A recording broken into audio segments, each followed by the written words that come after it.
C'est la journée internationale des droits de l'enfant et en France, 150 000 mineurs sont placés parce qu'ils ont perdu leurs parents ou parce qu'ils sont en danger dans leur foyer. Et les familles d'accueil ne sont plus l'unique solution. Il y a aussi des villages d'enfants, une sorte de lotissement où les jeunes sont encadrés par des éducateurs. Le modèle vient d'Autriche. Le suivi y est plus personnalisé et surtout, il permet de ne pas séparer les fratries. Reportage à Amboise, Raphaël Chapira, Stéphane Guimau. Des enfants qui jouent dans la rue, des adultes qui échangent sur le pas de la porte, une vie de quartier, tout ce qu'il y a de plus banal. Pourtant, ici, il y a bien une différence. Les enfants qui vivent dans ce lotissement de 10 maisons citron, fraise, ont tous été placés par un juge. Les adultes, eux, sont des éducateurs professionnels, comme Nadia Villéger, qui pendant une semaine va s'occuper nuit et jour des 5 enfants de sa maison. Le goûter, c'est toujours un moment important parce qu'en fait, généralement, quand ils rentrent de l'école, c'est le moment où ils nous racontent leur journée. Donc, du coup, c'est souvent le brouhaha, mais bon, on arrive à avoir les éléments importants de la journée. Ouais.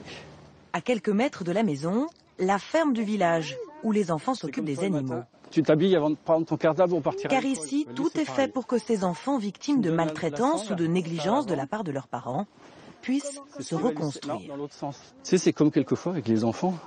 Quand ils font les bêtises, on les frappe pas. Il faut pas les frapper, les ânes. Oh non, une petite tape comme ça.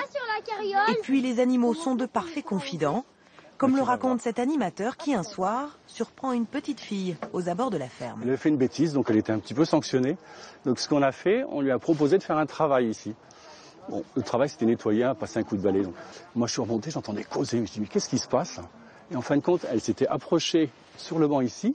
Et elle causait aux animaux. Des histoires qui se racontent, qui n'intéressent pas forcément les adultes. Et en fait, quand on est en colère, ce qu'on peut faire, c'est venir voir l'animal et passer sa colère sur l'animal. Un cadre que les enfants ont parfois du mal à quitter lorsqu'ils deviennent majeurs. Geoffroy a passé toute son adolescence ici. Désormais, il revient une fois par an, mais au début, ça n'était pas si simple. Dans le village, on est protégé, on est sécurisé. Forcément, à 18 ans, on rentre dans la vie active avec un appart. Et tout, enfin la vie d'adulte quoi, donc c'est difficile. Et du coup j'ai mis 2 ans à revenir parce que je voulais pas revenir, me replonger dedans, avoir du mal à repartir, être dans un cercle vicieux et ne jamais réussir à me détacher du village.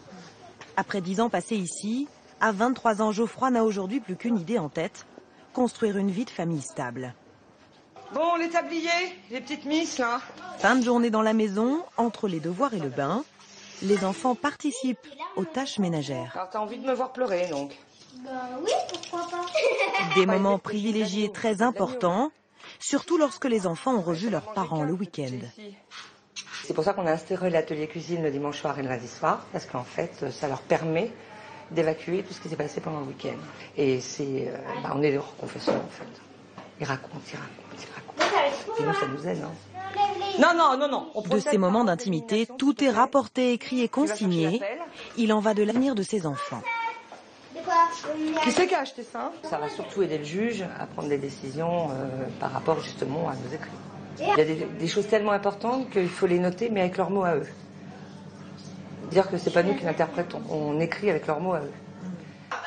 À quelques minutes du dîner, la maison est plus calme. Les frères et sœurs en profitent pour se retrouver. Nadia Villéger, elle, s'isole pour travailler, même si cela ne dure jamais bien longtemps. Toujours disponible pour un câlin, sans jamais prendre la place d'une mère. Je te verrai tout à l'heure. On ne perd pas de vue qu'en fait, ils ont toujours des parents. Donc, à partir du moment où on ne perd pas ça de vue, on ne peut pas remplacer ce qui existe déjà, en fait. Ça n'est pas possible. Mais par contre, on pallie au manque. Un manque qui se fait cruellement sentir, surtout au moment du coucher. D'ailleurs, quand vient la nuit, toutes les lumières ici restent allumées jusqu'au matin. Ouais.